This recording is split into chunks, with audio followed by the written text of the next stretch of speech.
It's finally time to take things up to $200 for a used PC, and hopefully this thing will be able to destroy this PS4 that I have here. Like, not literally destroy it, like just beat it in benchmarks.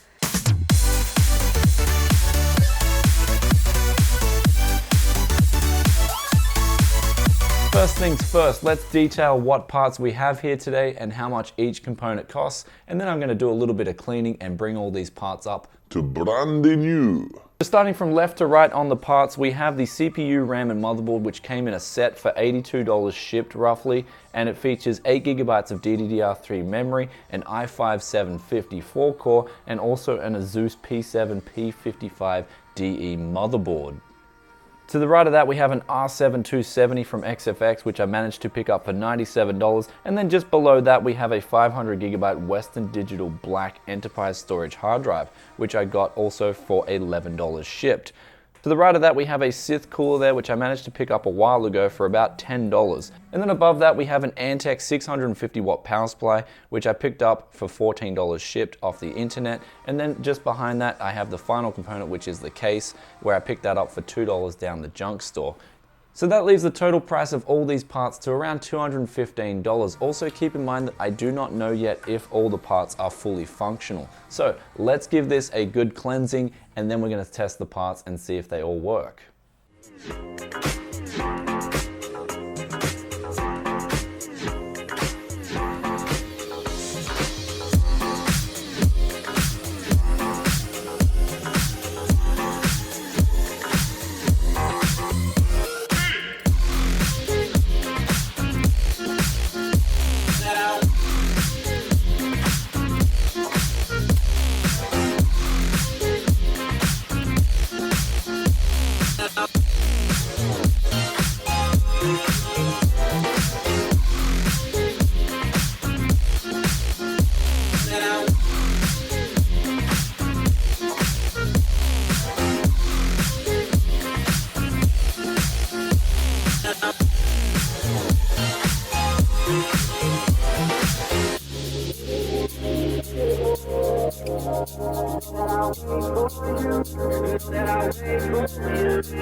Alright, so we're on to the moment of truth, just to see if the parts are working and everything's okay. So we're just going to fire it up, turn the power supply on.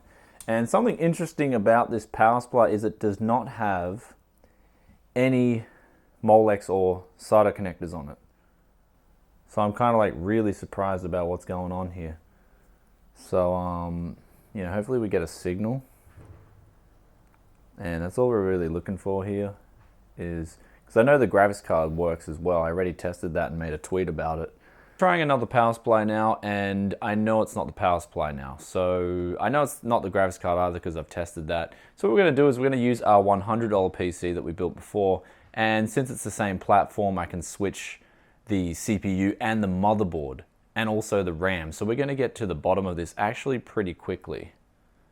So our first order of business is just to test out the memory in there, and as you can see here, it's working a-okay. It's actually working really well. So let's try and test out some other parts.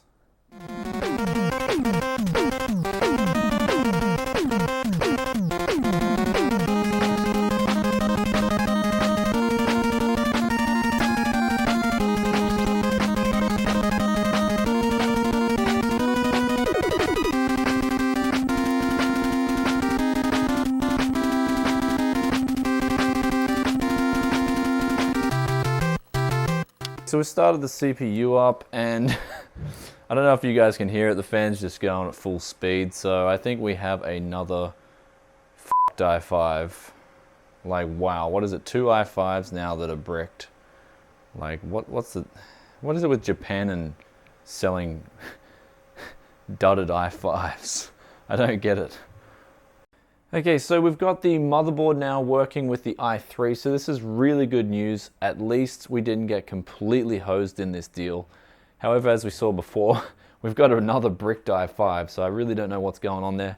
But we can enter setup here, and we can see that the hard drive is also being detected as well. So really good news on that front.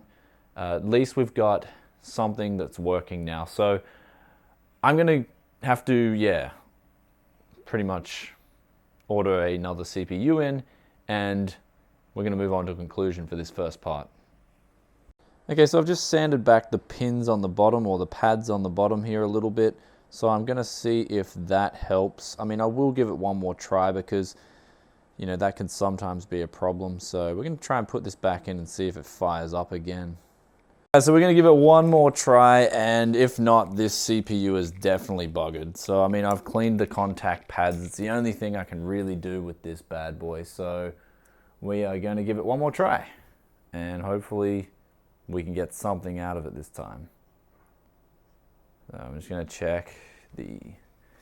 Yeah, like, I mean, this time around, like, there's some CPU LED light coming on the motherboard. So, you know, the CPU is just, it's bricked. So we can't really do much about that. So I'm gonna have to order in another CPU.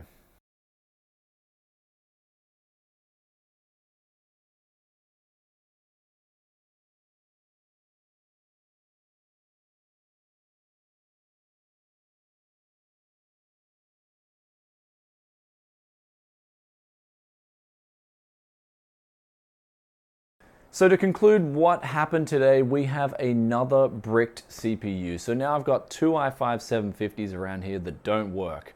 I even tried repairing the first one that I had with a circuit tracer, and unfortunately, I mean, at least I learned that that doesn't replace an SMD resistor, at least in the CPU that I was trying to fix today. And I mean, there was 5 of them that was missing on that CPU. So I'm not surprised that that didn't work. However, the biggest problem I have with today's build is that the guy in the auction that I bought it off specifically said that he had pulled this motherboard, CPU, and RAM off a working build.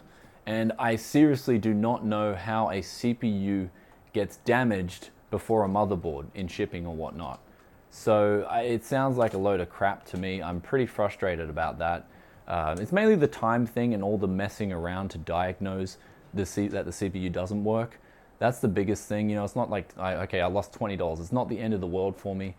But, you know, I will try contacting him and seeing what he says, and I will get back to you guys on Twitter or whatnot and let you guys know what happened there. However, this is the prelogue. I'm going to make this, instead of a 2-part series, I'm going to make this a prelogue to the console killer, because at least all the other parts are confirmed working, which is great news. And all I need to do now is get in a working CPU, which will add costs to the build. So I'm expecting this to be around a $250 console killer now instead of a $200. But that's what happens when you go used. You do run those risks, even though it's, in this case, it's kind of like I got shafted or hosed a little bit. So, but I am glad that the motherboard and the RAM work. At least that's 2 good things that came out of that seller. If the motherboard was bricked, you would have heard me, you know, cursing from here to your house, and I'm all the way in Japan. So anyway guys, that's about it for today. If you like this video, please give it a thumbs up. If you have any questions or comments about the console killer in the making, then drop a comment in the comment section below and I'll get back to you as soon as I can. And I will catch you guys in another tech video very soon. Peace out for now. Bye.